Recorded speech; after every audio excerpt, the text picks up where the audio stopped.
Menachot Daf Kaf Dalet en commençant par Kaf Gimel Amud Bet à la dernière ligne. Kisalik Rav Kahana, lorsque Rav Kahana est monté en Eretz Israël de Babel, Ashkechin ou Livnei Rabbi Chia, il a rencontré les fils de Rabbi Chia qui étaient en Eretz Israël, de Yatve et Keamre, qui étaient assis et ils disaient, Isaron, c'est la mesure de la mincha, Shechilko, Venicho Bebisa. Donc, il a partagé le Isaron de farine, de la mincha, et il a mis dans un récipient, dans le récipient de la mincha. Venagat vulium bechad men. Un tamet vulium a touché, on va tout de suite expliquer ce que c'est vulium. Ce tamet-là a touché une des deux parties de la mincha, maou. Quel est le din de la deuxième partie de la mincha? Est-ce que quand le tamet vulium, il a touché une partie de la mincha, la deuxième partie aussi devient tmea, puisqu'elle se trouve dans le même récipient, ou pas? Et la Gemara s'explique, quel est le safek? Kitnan, lorsqu'on a vu ce qu'on a vu dans la Mishnah, dans Masechet Chagiga, Kli Metzaref Mashe Petocho la Kodesh, le récipient, il est Metzaref, c'est-à-dire, il unit tout ce qui se trouve à l'intérieur, en ce qui concerne le Kodesh. Hanemile Heicha, est-ce que la Mishnah ne parle que Heicha de Nag'e dans le cas où il se touche, Ba'adade, Aval Heicha de lo Nag'e Ba'adadelo, mais dans le cas où il ne se touche pas, le récipient n'unit pas tout ce qui se trouve à l'intérieur, et donc ce que le Tuvulium a touché, c'est tamé, et le reste n'est pas tamé, Odil Maloshna, ou bien il n'y a pas de différence, dans tous les cas, même si ça ne se touche pas, le récipient unit tout ce qui se trouve à l'intérieur, tout ce qui s'y trouve, et donc, dès que le Tuvulium a touché un morceau de la mincha, le deuxième morceau est automatiquement tamé. Qu'est-ce que ce Tuvulium? Tuvulium, il s'agit de quelqu'un qui était tamé, qui se trempait au mikvé. En général, la minatora, il devient tort que au soir. Jusqu'au soir, son degré, son niveau de Touma, il baisse. Il s'appelle que dorénavant Tuvulium. Donc cet homme-là, ce Tuvulium-là, j'explique pourquoi on a besoin de parler de Tuvulium. Mais en tout cas, ce Tuvulium-là, c'est lui qui a touché donc un morceau de la mincha, une partie de la mincha. Et la question se pose, est-ce que, sachant qu'en général, la lacha dit que le récipient unit tout ce qui s'y trouve, et donc, dès qu'un morceau est tamé, le reste aussi devient tamé. Est-ce que la Mishnah ne parle que d'un cas où les deux parties se touchaient, ou même dans le cas où elles ne se touchaient pas? C'est là que Rashi vient explique que puisqu'elle se touche, a priori elle devrait être de toute façon tamée. Le morceau dont le tamé a touché, lui il est déjà tamé à cause du tamé qu'il a touché. Et le deuxième morceau, puisqu'il a touché le premier morceau, lui aussi devient tamé. Et c'est pour ça que Rashi explique, c'est pour ça qu'on a besoin de parler de Tuvulium, qui est un degré faible de Touma, qui ne rend pas plus tamé que ce qu'il touche. Donc le morceau qu'il va toucher devient tamé. Le deuxième, mais il ne peut pas rendre tamé le deuxième morceau. Donc c'est que si on dit que le récipient unit tout ce qui s'y trouve, qu'on dira que tout est tamé en même temps. Mais sinon, non. Donc ça, c'était la question qu'ont posé les fils de Rabbi Chia. Amar Leu, Rav Kahana, donc il les a rencontrés, il leur a dit. Amar Leu Ihu, lui il leur a répondu. Mitnan, est-ce que la Mishnah dans Chagiga dit Kli Mechaber, que le Kli attache tout ce qui s'y trouve, et que ça voudrait dire ce qui se touche déjà, le Kli considère comme si c'était attaché? La Mishnah n'a pas dit Mechaber, la Mishnah a dit Kli Metzarefnan, le Kli unit, le récipient unit tout ce qui s'y trouve. Tout ce qui s'y trouve, même si ça ne se touche pas, le récipient les unit, et donc dès que le Tuvulium, ce tamé-là, touchera une des deux parties de la mincha, la deuxième est automatiquement tmea. Ça c'est une halakha. Passons au deuxième cas. Hoshit echad le benehen maou. Le Tuvulium a mis entre les deux parties de cette mincha-là, il a mis encore un morceau de farine là-bas. Il a mis encore de la farine entre les deux. Quel est le din?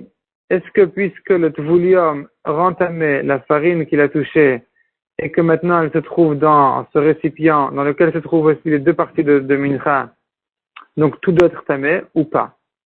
Amar Leu, Rav Kahana leur a répondu, Charich le kli metarfo. Tout ce qui a besoin du récipient, le récipient l'unit. En tarich le kli, en kli metzarfo. Mais est-ce qu'il n'a pas besoin du récipient, comme ici, que le Tuvuliam est venu et il a ajouté dans le récipient quelque chose qui ne fait pas partie de la mincha. Donc, que le Tuvuliam a rajouté là-bas, c'est de la farine qui n'a pas besoin du kli, qui n'a pas besoin du récipient.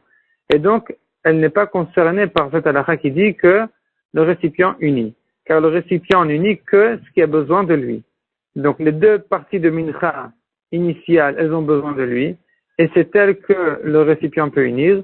Tandis que la troisième partie, qui n'a rien à voir avec le récipient, même s'il est rentré dans le récipient ne l'unit pas avec les deux parties de la mincha pour le rentamer. Donc, c'est Tao. Troisième cas, Oshit Vulium et Tetzba Benen Maou. Donc, ce Vulium là, ce tamé, il a mis son doigt entre les deux parties de la mincha. Est-ce que la touma se propage ou pas? Amar Leu, Rav Kana leur a répondu, En echadavar shemetamem aviro. On a de touma qui passe par l'air d'un récipient et la klicheres bilvan que dans un récipient d'argile. Mais en général, la touma ne vient qu'en touchant.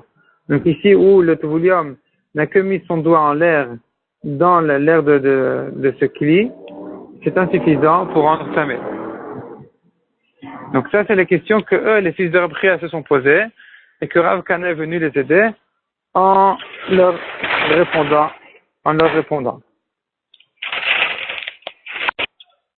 Maintenant, la Gemara continue. Hadar iuba minayu. Maintenant, c'est lui, Rav Kana, qui leur a demandé. Ma'ulikmot mizalze. Quel est le din de faire la kmitza d'une partie de la mincha sur l'autre partie de la mincha quand elle se trouve dans le même récipient et qu'elle ne se touche pas? Est-ce que, donc il s'explique, dit la Gemara, Sirouf de Oraita ou de Rabanan. Est-ce que cette halakha là qui dit que le récipient unit tout ce qui s'y trouve, c'est une halakha minatora, et donc on peut s'appuyer sur cette halakha même les kula, c'est-à-dire même pour dire que il suffit qu'il se trouve dans le même récipient, puisque la Torah les unit, et donc la kmitza elle est valable pour les deux parties de la mincha, ou bien non, ou bien minatora on dit que il faut que ça se touche. Tant que ça se touche pas, le récipient ne les unit pas. Donc c'est pour ça que s'il a fait la kmitza d'un sur l'autre, c'est insuffisant tant s'il se touche pas. Tout ce qu'on a dit que le récipient les unit, c'est qu'une halakha de Rabbanan, le Khumra, qui vient dire que le récipient les unit de manière à dire que tout devient tamé. Mais pas pour dire qu'il suffit qu'il soit dans le même récipient pour que la kmitza soit valable pour les deux. Amroulo, donc les fils de Rav Chia ont répondu à Rav Kana. Ils n'ont pas répondu, mais ils ont dit comme ça. Zulo Shamanu. La réponse à ta question, on l'a pas entendue. Kayotebo Shamanu, mais on a entendu quelque chose qui ressemble. Detnan, notre Mishnah a dit, Shnei menachot shelonik metsu, donc deux menachot, dont on n'a pas fait la kmitza. Venitarvu zebezo, elles se sont mélangées. Im yachol ikmot mizo bifnei atzma ou mizo bifnei atzma ksherot. Si il peut faire la kmitza de chacune séparément, c'est kasher. C'est-à-dire, s'il y a une partie de la mincha, ici la Gemara comprend qu'il y a trois parties dans le récipient. Il y a les deux menachot qui se sont mélangés, et il y a encore une quantité d'un comète, donc d'une poignée de farine, de chacune séparément. Donc, si la Mishnah elle dit, selon cette compréhension, la Mishnah elle dit comme ça, si on peut faire la kmitza de chacune séparément, ça va. Ve'im lav psulot. Mais si tout est mélangé, c'est pas soul. Et là, la Gemara, et là, les fils de Rav Chia demandent, ils analysent la Mishnah, en disant comme ça, Ki achol ikmot mi aksherot. On a vu dans la Mishnah que si, vraiment, ils peuvent faire la kmitza, de chacune séparément, c'est kasher. Amai, comment ça se fait? Hach de me'arev, ha'alonaga. Pourtant, il y a le mélange des deux menachot qui ne touchent pas les deux morceaux de comète. Parce que comme on l'a dit, la Gemara avait compris qu'il y a dans le récipient trois parties. Il y a le mélange et il y a un comète, donc une quantité d'une poignée de farine de chacune des deux menachot séparément. Et donc là, si c'est séparé du mélange, il se trouve qu'il fait la kmitza sans que le comète n'ait touché les restes de la mincha. Et pourtant, on voit que c'est valable, c'est une bonne kmitza. Donc, on pourrait de là résoudre le problème de Rav Kana, répondre à sa question. C'est-à-dire, Rav Kana, il s'est demandé, est-ce que le récipient uni, tout ce qui s'y trouve, même les koulas, même pour faire donc la kmitza sans que ça se touche, de là on voit qu'on peut faire la kmitza même sans que ça se touche. Répond la Gemara, repousse la Gemara la preuve de notre Mishnah en disant Amarava, Dilma begushin hamchulakin. Peut-être qu'il s'agit de morceaux qui sont un peu séparés, et aswin kamasrek, qui sont faits comme un peigne. C'est-à-dire, peut-être que on a dans le récipient ici que un seul grand mélange. Et au centre du mélange, donc il y a les deux menachot qui sont mélangés, mais dans les coins de ce mélange, on reconnaît chacune des deux menachot d'une quantité d'une poignée de farine. C'est pour ça qu'il peut faire le kometz, il peut faire la kmitza en prenant un kometz, en prenant une poignée de farine qui est reconnue du mélange. Donc ici, d'un coin, il prend un kometz d'une mincha, de l'autre coin, il prend un kometz de la deuxième mincha, au milieu, il y a le mélange, et tout se touche. Puisque tout se touche, on n'a pas besoin d'arriver là à la halakha qui dit que le récipient les unit. Et donc, on n'a pas non plus de preuve que c'est ça la halakha, que le récipient peut unir même les koulas, c'est-à-dire même de faire la kmitza sans que ça se touche. Donc, la question reste, Maya ve'ala, quel est le din? Quel est le din? Est-ce que je peux faire la kmitza de la mincha alors que le kometz ne touche pas les restes de la mincha? Amarava tashma. De Tanya, la Braïta dit Verim mimenu. La Torah dit Verim mimenu bekumtso. Donc le Kohen prélèvera avec sa poignée de la mincha. On apprend de là mimenu minamechubar. Il faut que ce soit attaché. Shelo yavi isaron bishne kelim veikmot. Il ne peut pas amener un isaron qui est la quantité de mincha dans deux récipients différents et ensuite faire la kmitza de l'un sur l'autre. On comprend de là, dit la Gemara, dit Rava, on peut déduire de là que s'il avait un seul récipient, si toute la mincha se trouvait dans un seul et même kli, simplement ça ressemblait à deux kelim, c'est-à-dire que les deux parties de la mincha ne se touchaient pas, kamitz, il peut faire la kmitza, malgré que ça ne se touche pas. Donc on voit de là, on pourrait déduire de là que le récipient unit même les koulas, même pour faire la kmitza sans que ça se touche.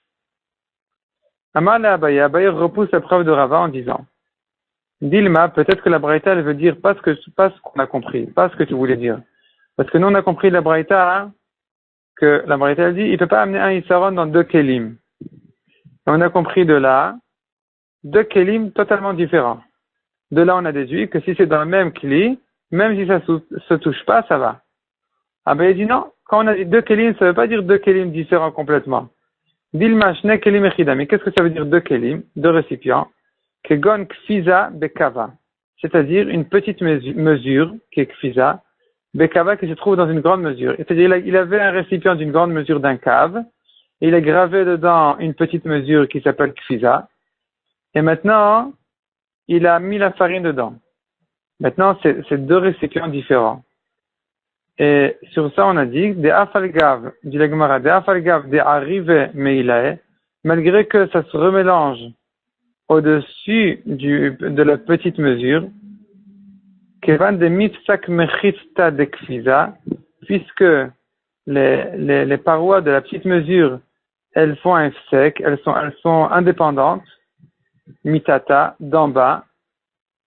Donc ça fait que on considère ça comme deux kelim différents, c'est pour ça qu'on peut pas considérer que tout est uni dans un seul et même récipient, puisque le kli d'en bas, la petite mesure, elle a ses parois elle-même et elle est un peu indépendante. Déduit de là, kli echad dumya dishne kelim, que si la mincha se trouve dans un seul et même kli, même s'il ressemble à deux kelim, c'est bon. De quel cas il s'agirait? Echidami, de quoi il s'agit? Kegon arevata shel tarnegolim, la bassine des poules. Malgré que dans cette bassine-là, il y a une petite mechitza, une petite séparation au milieu de la bassine qui est là pour séparer entre les graines et l'eau. Ha negia. Mais puisque au-dessus de la mechitza, au-dessus de la séparation, l'air du kli est le même kli, donc on a les mêmes parois autour de ce qui se trouve au-dessus de la séparation, Contrairement au cas précédent. Dans le cas précédent, on avait la petite mesure qui est indépendante de la grande mesure. Elle a ses parois. Là où ça se termine, la grande mesure, elle n'a rien à voir avec la petite. Tandis que là, au-dessus de la séparation, tout se remélange. C'est le même air.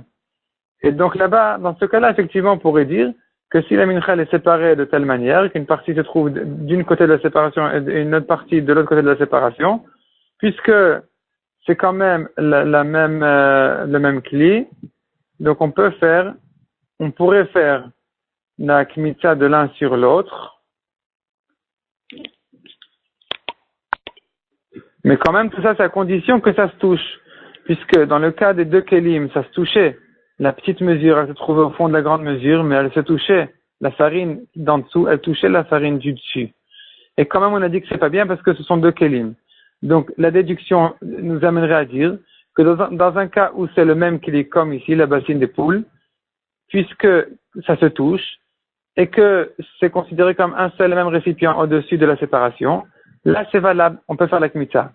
Mais, dans le cas de notre safek, où vraiment ça ne se touchait pas, le commerce d'un côté et le reste de la mincha de l'autre côté, le problème n'a pas été résolu. On n'a pas répondu à ce cas-là. Donc ça reste en safek, selon Abaye, qui a repoussé la preuve de Rava. Baye Rabbi Yirmiya, nouveau safek. Rabbi Yirmiya pose une question. Tiruf keli vechibur maim mao. C'est-à-dire, si on a trois morceaux de farine, trois morceaux deux morceaux de mincha et encore un à l'extérieur. Maintenant, il y en a deux qui sont à l'intérieur, le troisième qui est à l'extérieur. Et là, ce qui s'est passé, c'est que le premier morceau a été touché par un tamé. Le deuxième morceau est devenu tamé automatiquement à cause du tirouf kli, de l'union du récipient. Le récipient les a unis. Et la question se pose sur le troisième morceau, qui a touché le deuxième morceau par un jet d'eau. Kitnan, par un jet d'eau ou par de l'eau qui coule de l'un à l'autre. Et qui ne touche pas le premier morceau. Et là, la question se pose comme ça. Kitnan, ce qu'on a vu dans le Mishnah de Chagiga, qui disait que le récipient unit tout ce qui s'y trouve, du Kodesh, Anemile, des Gavaï. La Mishnah ne parle que de ce qui se trouve à l'intérieur du récipient. Aval de Baraïlo, mais dire que le deuxième morceau est devenu tamé à tel point qu'il peut rendre tamé même ce qui se trouve à l'extérieur du récipient, ça c'est trop, ça on n'a pas dit. Odilma, ou bien on dirait que Kevan de Mechaber, puisque on a déjà dit que le deuxième morceau devient tamé, donc il devient tamé comme le premier, et puisqu'il devient tamé comme le premier, il peut rendre tamé même ce qui se trouve à l'extérieur de ce récipient-là, s'il y a quelque chose qui les attache, qui touche les deux. Comme ici, c'est l'eau qui touche les deux côtés.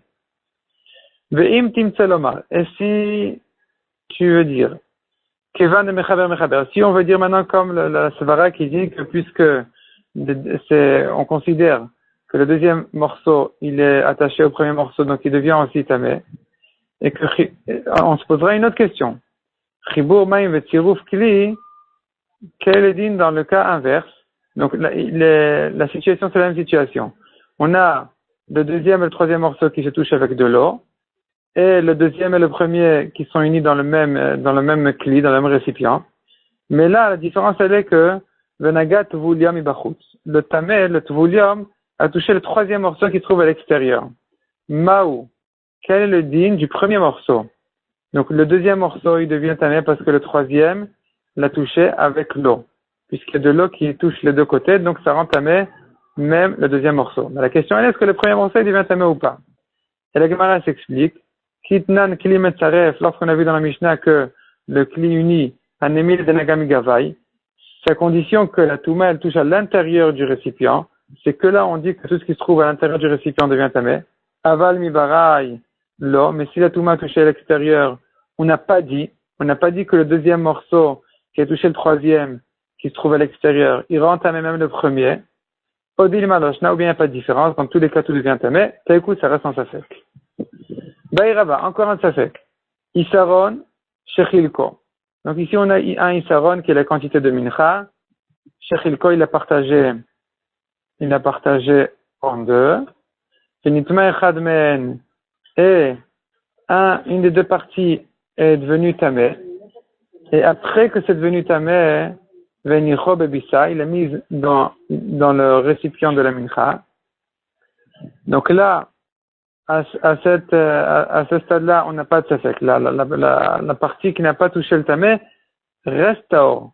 Parce que ici, c'était déjà tamé avant de rentrer dans le récipient. Donc ici, on n'a pas de safek encore. Le problème commence après. Qu'est-ce qui s'est passé? Vechazar tvulium venaga boto tamé maou.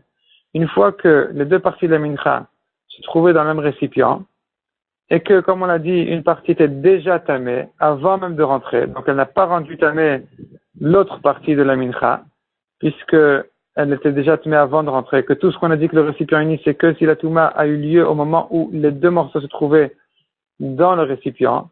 Donc on a ajouté là-dessus tout à l'heure un safek que peut-être que même dans le cas où la touma touche à l'extérieur un troisième morceau, ça pourrait concerner même le premier. Mais tout ça, hein, ça n'a été dit qu'à condition que les deux morceaux étaient en même temps au moment de la touma dans le récipient. Alors qu'ici, qu'il y avait une partie de la mincha qui était tamée déjà avant de rentrer dans le récipient, ici, évidemment que l'autre partie n'est pas tamée. Alors ce qui s'est passé, c'est que le tvulium, il est venu, il a touché le morceau tamé. Maou, quel est le din? C'est-à-dire, est-ce que, maintenant on dira que puisque le tvulium a touché alors que les deux morceaux se trouvent dans le récipient, donc maintenant la touma, elle vient sur les deux en même temps? Ou bien on dit que non, puisque c'est déjà tamé, donc ça n'a ça n'ajoute rien le fait que le tvulium touche ce qui est déjà tamé. Puisque ça n'ajoute rien le fait que le tvulium touche ce qui est déjà tamé, c'est-à-dire le degré de touma ne monte pas quand ça a touché le tvulium. Et donc, puisque cette touma-là, elle n'a aucune importance, donc ici, la touma ne touchera pas, ne se propage pas sur le deuxième morceau. Donc, voyons le safek dans la Gemara.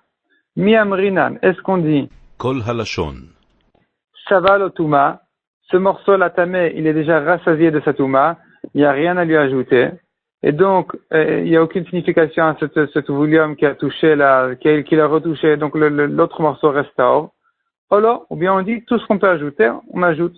Donc ici, même si en ce qui concerne ce morceau-là, le fait que le tvulium l'a touché n'a rien ajouté dans la touma, de lui-même, mais quand même il y aura une askamina, c'est que l'autre morceau deviendra tamé, puisqu'ils se trouvent les deux dans le même récipient. Amar le Abaye. Omiam rinan savaletuma. Abaye dit à Rava, est-ce que vraiment on tient de cette svara-là qui dit il est déjà rassasié de sa touma, tu peux rien lui ajouter? Ve'atnan, pourtant on voit une Mishnah, on dit pas comme ça. On voit dans la Mishnah que tout ce qu'on peut ajouter comme touma, même si en ce qui concerne ce morceau-là, ça n'a pas d'importance, mais puisque ça aura une askamina pour autre chose, eh bien la touma elle vient. Ve'atnan, on le prouve d'une Mishnah. Une Mishnah dans Masechet Kelim qui dit Sadin Tamé, un drap, Tamé Midras, sur lequel s'est couché un zav qui est tamé, qui est tellement tamé que tout ce qui se couche dessus, tous les draps sur lesquels il s'est couché, même s'il y en a 10 un sur l'autre, ils deviennent tous tamés du premier degré de Touma qui s'appelle Avatouma. Donc c'est pas on dit le zav il a touché quelqu'un, ce quelqu'un-là il devient Rishon Touma. Donc la Touma, elle est descendue du degré de Av au degré de Rishon. C'est le premier. C'est plus le père de la Touma, c'est le premier de la Touma. Le premier, c'est-à-dire le premier fils de la Touma. Mais là, la Touma Midras, elle est plus grave que ça. Et elle dit que tout ce sur quoi le Zav s'assit ou se couche devient Avatouma. Donc ça reste au même degré de Touma que le Zav lui-même. Donc, il s'est couché sur un drap. Ce drap, il était tamé midras. Donc, il était tamé à cause du zav qui s'est couché dessus, et donc il était avatouma. Maintenant, Ve'asao vilon, il a pris ce drap, il en a fait un rideau. Le rideau n'est pas tamé midras, parce que le rideau ne sert pas à se coucher dessus. Et la halakha dit que si le zav se couche sur quelque chose qu'on n'a pas l'habitude de se coucher, c'est pas tamé midras. Donc, cette chose-là ne sera pas concernée par le grand degré de touma. Quel est le din ici maintenant qu'on a pris ce drap-là, on en a fait un rideau? Taor mina midras. le rideau devient Tahor de son grand degré de Touma, Aval, Tamé Magamidras. Mais, dit la Mishnah, selon Tanakama, ce rideau-là deviendra quand même automatiquement Rishon Atuma, puisque le rideau s'est touché à lui-même, même si le grave degré de Touma, qui s'appelle Tumat Midras, s'est envolé, mais au moins, il est resté une chose, c'est qu'on considère comme si le vilon, le rideau, s'est touché à lui-même. C'est-à-dire, il s'est touché aujourd'hui à lui-même hier lorsqu'il était Avatuma, père de Touma, et donc maintenant il devient premier fils de la Touma, et donc il lui reste quand même un certain degré de Touma. Ça, c'est l'avis de Tanakama. Amar Rabbi Yossi, Beze Midras Nagaz, Rabbi Yossi n'est pas d'accord avec ça, il dit, mais quel Midras il a touché? Rabbi Yossi n'est pas d'accord avec la Svara qui dit qu'il s'est touché à lui-même. Donc, le rideau devient Taor. Et là, chez Im Naga Boazav, simplement, dit Rabbi Yossi, c'est vrai, je suis d'accord, que si un Zav va le toucher, si un Zav touche le drap après qu'il se soit couché dessus, Tamé Maga Zav. Le drap devient Tamé, non seulement il est tamé midras, donc non seulement il est tamé une grave touma parce que à cause du fait qu'il se soit couché dessus, mais il est tamé aussi pour une autre raison qui est moins grave, qui est le fait que le zav l'a touché. Donc non seulement il est avatouma, père de touma, mais même il est fils de touma. Et nafkamina elle est que dès qu'il en fera un rideau, eh bien ça restera tamé, non pas à cause de la première raison qui s'est envolée, puisque c'est plus midras, on peut plus se coucher dessus. Mais la deuxième raison est là, elle est présente encore, puisque, sauf, le Zav il a touché, puisque le Zav a touché donc ce rideau-là avant même qu'il soit rideau, cette Touma-là, elle ne s'envole pas, puisqu'il n'y a pas de différence entre s'il a touché un drap ou un rideau, et donc le rideau reste à ce deuxième degré de Touma qui est Rishon à Touma, premier fils de Touma. Et la Gemara demande, elle prouve de là, Kinaga bo Zav miyatame, on voit ici, qu'un Zav qui a touché quelque chose qui est déjà Tamé Midras, ça redevient tamé rishon. Malgré que c'était très tamé, ça redevient un petit peu tamé. Vérifier les bassof. On pourrait comprendre que même si c'était déjà tamé, le zav rend tamé en touchant. Amaï, comment ça se fait? Leima sabal touma. Ici, on devrait dire, ça y est, le drap est déjà rassasié de la touma, il y a rien à lui ajouter. Pourtant, on voit que ça, on peut lui ajouter. Donc, on pourrait de là tirer une preuve pour le safek qu'on a posé, qui était à savoir, dans le cas où il a rentré un demi-sort, une partie de la mincha qui était tamée, il a mise dans le récipient, et après, avec la deuxième partie de la mincha, et après, le Tvouliyam est venu, il a retouché le morceau tamé. Et là, on a demandé, est-ce qu'on dit que puisque il n'y a aucune importance dans le fait que le Zav aucune signification à ce qu'il a touché, parce que c'est de toute façon déjà tamé. Donc, ça rend pas non plus le deuxième morceau tamé. Ou bien on dit non, ou bien on dit que toute touma qui peut s'ajouter, elle s'ajoute, même si c'est une touma qui est plus faible que la première, mais puisque elle aura par particularité qu'elle peut rendre tamé le deuxième morceau, eh bien elle le fera, ça deviendra tamé. Donc on ne dit pas cette svara là de Sarah la touma, il est rassasié la touma. Tout ce qu'on peut lui ajouter, on lui ajoute. Amarle, Rava lui a répondu, Umimai, qui t'a dit, d'où sais-tu, Dehai, chez Imnaga Boazav, que ce qu'on a vu dans la Mishnah, que le Zav a touché ce drap tamé, il s'agit les Batar Midras. Après que le drap était déjà très tamé, est venu le Zav et l'a retouché.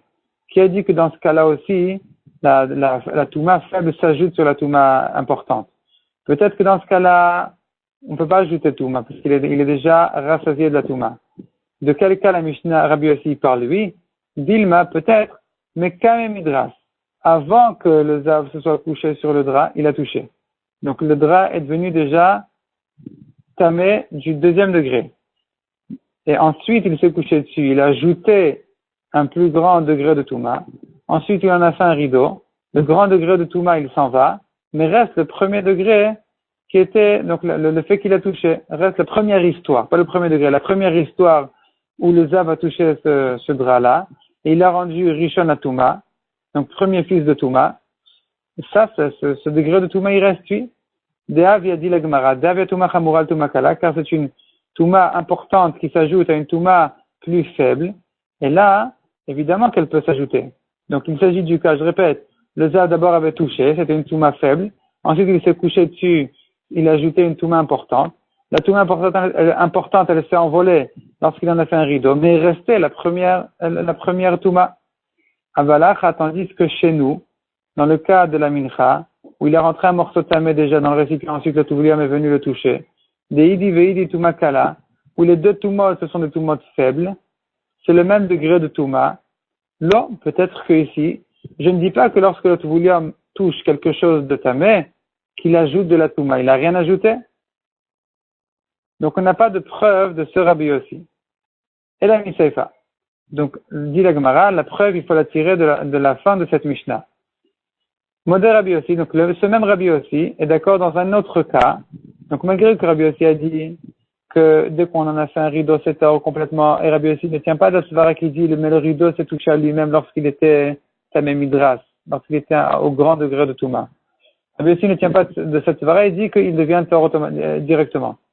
Rabbi aussi est quand même d'accord, Mishnes dininam kupalin, deux draps qui sont pliés, ou munachin zal gavze, et ils sont posés un sur l'autre.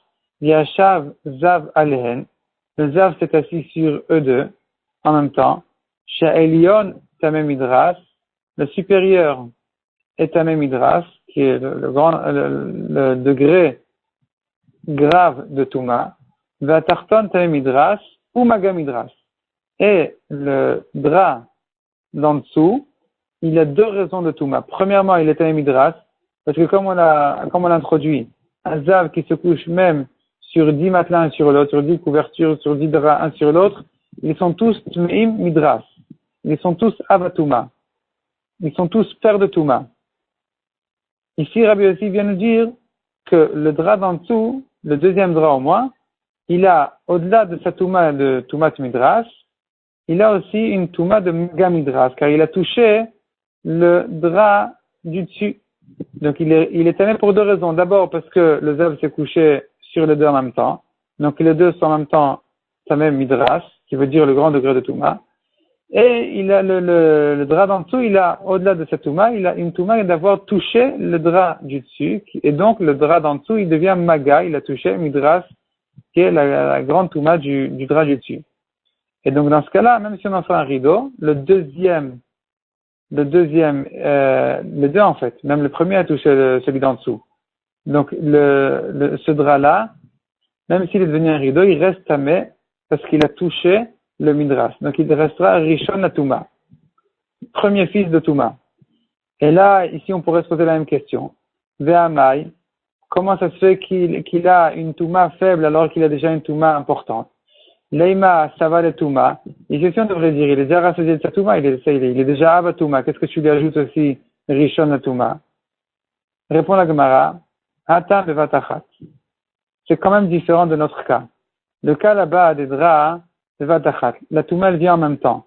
Donc, les deux degrés de Touma, les deux degrés différents de Touma, le degré important et le degré plus faible, ils viennent en même temps.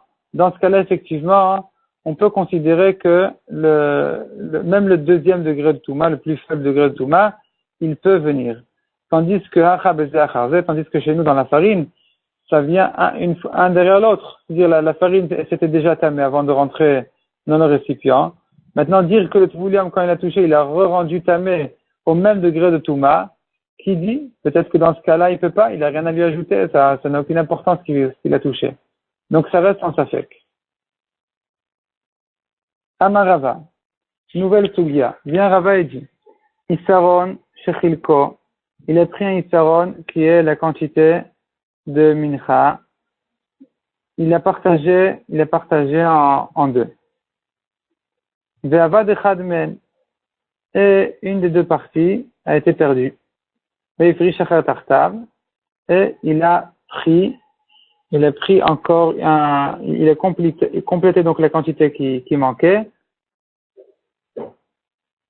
Venimtsa harishon. Et ensuite, on a trouvé la partie qui était perdue. Varesh loshtan munachin abissa. Et nous avons donc devant nous 3 morceaux de mincha. Il y a le premier qui était là, le premier qui a été perdu. le deuxième qui n'a jamais été perdu, et le troisième qui est venu remplacer le premier lorsqu'on l'avait perdu. Donc on a maintenant les trois morceaux babissa dans le même récipient. Et la question se pose, lequel des trois, il est mitzaref, il est rentamé l'autre, puisqu'on a vu un principe qui disait que c'est que ce qui a besoin du cli qui est uni dans le cli. Donc là, il faut savoir qui dépend de qui. Le premier du deuxième, du troisième, le troisième du deuxième ou du premier. Il faut savoir exactement qui dépend de qui pour savoir dans quel cas la touma se propage sur l'autre, et sur qui oui et sur qui non. Donc maintenant, Rava dit, Nitma Avoud, si le premier qui a été perdu, il est devenu tamé, Avoud Verishon Mitztarfin. Celui qui a été perdu et Verishon, donc ici la Gemara l'appelle Rishon, celui que j'ai appelé deuxième. Donc on reprend pour pas s'embrouiller, on reprend depuis le début. Amarava, je reprends 3 lignes en arrière. Amarava donc Isaron Shechilko, il a partagé son Isaron. Ve'avad Echad Men. Il a perdu une partie, on va l'appeler la deuxième, parce que c'est comme ça que la Gemara l'appelle. En fait, elle l'appelle pas le premier, donc on va l'appeler la deuxième. Et Ifri Shacher Tartav, et il a complété avec un troisième morceau. Il a complété le morceau perdu. Venimta Rishon, on a retrouvé le morceau perdu, donc il s'appelle ici le premier.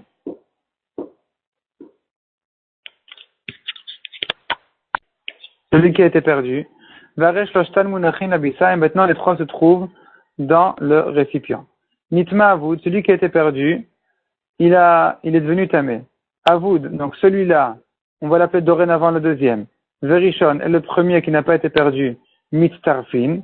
Ils sont unis, donc la touma, elle concerne les deux premiers. Moufrash, mais le troisième, En Mitztaref, il n'est pas concerné par la touma. Nitma Moufrash, si le troisième est devenu tamé, Moufrash, Verishon, Mitztarfin. Le troisième et le premier, ils sont Mitztarfin, donc la touma, elle passe au premier, puisqu'ils étaient ensemble au moment où on avait perdu le deuxième. Avoud En Mitztaref, mais le perdu, il n'est pas concerné par cette touma, parce que le deuxième ne reconnaît pas le troisième. Le deuxième, il était soit à la chavruta du premier, il n'a connu que le premier en fait, il n'a jamais connu le troisième.